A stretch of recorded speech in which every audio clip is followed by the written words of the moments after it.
Hi fellow Summit House residents, it's me again, back with another video.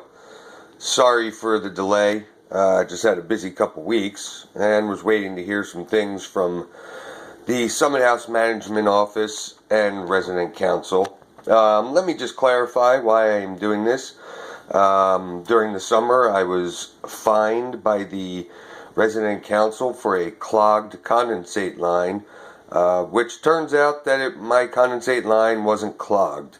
It was actually a leak on the building pipe that my condensate line taps into.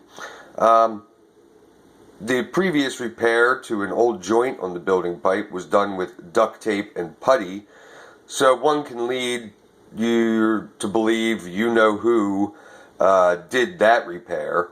And that turned out to be what was leaking, and the resident council decided to fine me for a leaky or a clogged condensate line, which was not the case. I went to one of those silly meetings to argue my case, and after the meeting, which they couldn't give me an answer to right then and there, I received a letter stating that my fine has now changed from a clogged condensate line to not turning my air conditioner off. Well, the day in question of the leak, there was a heat wave going on with 90-degree temperatures and 100% humidity, and no, I did not turn my air conditioner off because I wanted to live. Wanted my kids to live, not have a heat stroke or something through the middle of the night.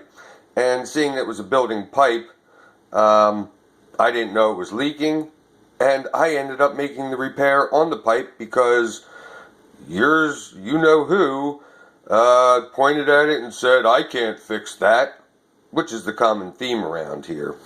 So, as I previously said, in my other videos, I put a 14-page Word document to the resident council and the management office, because during this whole time I was threatened in my own home by maintenance. One was pointing at my face, telling me I better watch who I'm talking to while standing in my own house, and said it repeatedly while staring me down, which, I don't appreciate being threatened of physical harm in my own home by the person that I'm paying a salary to, or contributing to his salary. And then the other brilliant one threatened to turn off my electric, which is illegal to do, seeing that I pay my electric bill to Pico. So it seems like this practice of intimidation and threats and being told no is the standard practice around here, and I'm not sure why. And I'm not sure why everybody has become complacent about it. So in my document that I sent them with all of my complaints, including being threatened in my own home, which I guess they don't take seriously, I was offered some time with the resident council. Now, I asked for a public meeting because at this point I've been threatened in my own home, and I don't trust the HOA, I don't trust the Summit House management, and I sure as heck don't trust the crackpot maintenance team who doesn't seem to fix anything. So, this is the letter I received. Your council is comprised of 7 individuals who run for election. 3 are elected one year and 4 are elected the following year, so that there is some continuity in administering the Summit House. Well, who are these people, seeing as you just give me an option with some names on a paper to vote for? And how long are these people allowed to be on the council for?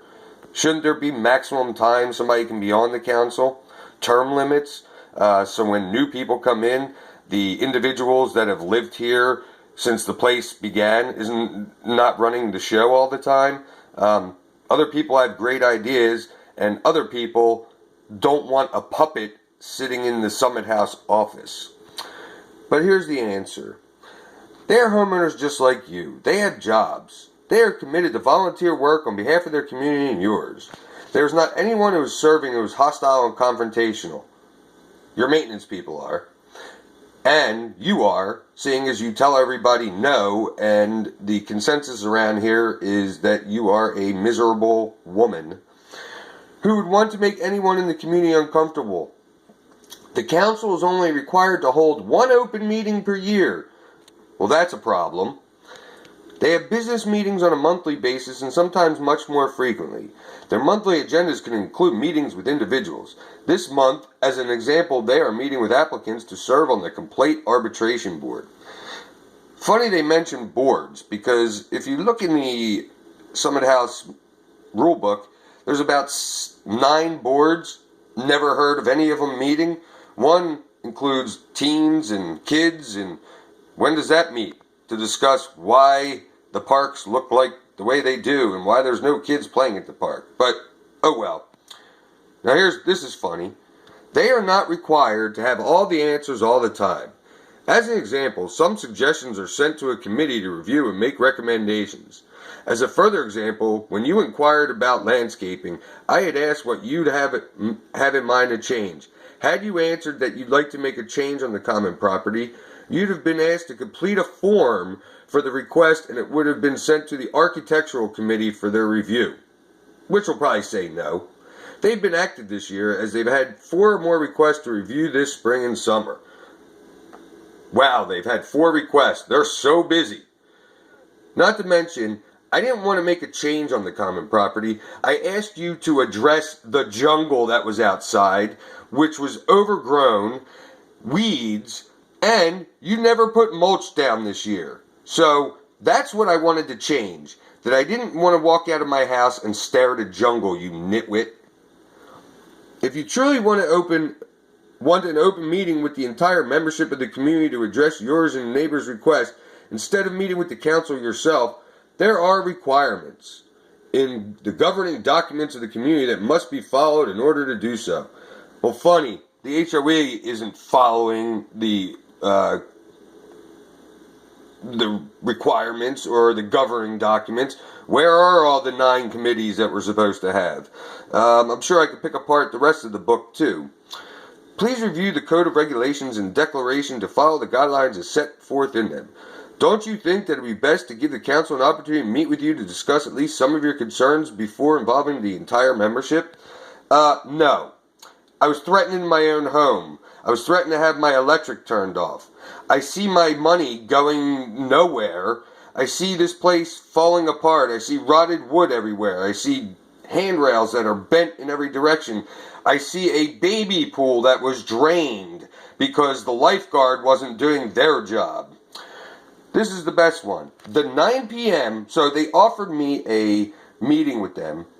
After I sent them a 14-page document, I was offered a 15-minute meeting at 9 p.m. on a Tuesday where I was told the council has graciously decided to fit me in. Well, seeing as I'm a paying HOA member here, an owner of my home, I think after a 14-page document was sent to them, I deserve a little bit more than 15 minutes. Not to mention I was threatened in my own home. So I think the council needs to, take a look at those things and maybe, decide, hey, this person doesn't need to be fit in at 9 p.m. on a Tuesday night, and that's the only time slot they offer. The 9 p.m. time slot was chosen because the council has a very large agenda this evening. This is it. By fitting you in, there may not be enough time to finish conversations between you and them. As it is, they are allotting 15 minutes of their busy schedule. Gee, their busy schedule. Let's see, I'm a homeowner, I have a job, I have a life, I have kids. Why is it that your one Tuesday night is the only night you can meet with me? Who is this HOA that are making decisions for us? I requested the addresses of all the HOA members, and well, funny thing is, they won't supply me with that, but yet the HOA knows everybody else's address. How long have these HOA members been on this? On the HOA? Since the beginning of time? Just because you've lived here since this place was built doesn't mean everybody else agrees with your utopia. It's time that this place changes. The HOA is silly. The members are a secret society who hide behind the miserable curmudgeon that works up in the Summit House office that just sends nasty letters and tells people no all the time. So really, what as homeowners do we get with our HOA fee? If we're going to be told no all the time, work's not being done, the landscaping looks atrocious, there's rotting wood everywhere, there's railings that are loose and getting ready to fall down, there's railings that are bent, there's rotted wood, there's overgrowth everywhere. This is what are you guys discussing? What does the HOA do in these supposed meetings, this brain trust meeting with the curmudgeon that lives up in the office, that works up in the office? And on another note, I hear the curmudgeon's getting ready to leave, retire in October, maybe by the end of this year. So who makes the hiring decision? Do we really want the other person just to automatically assume the role?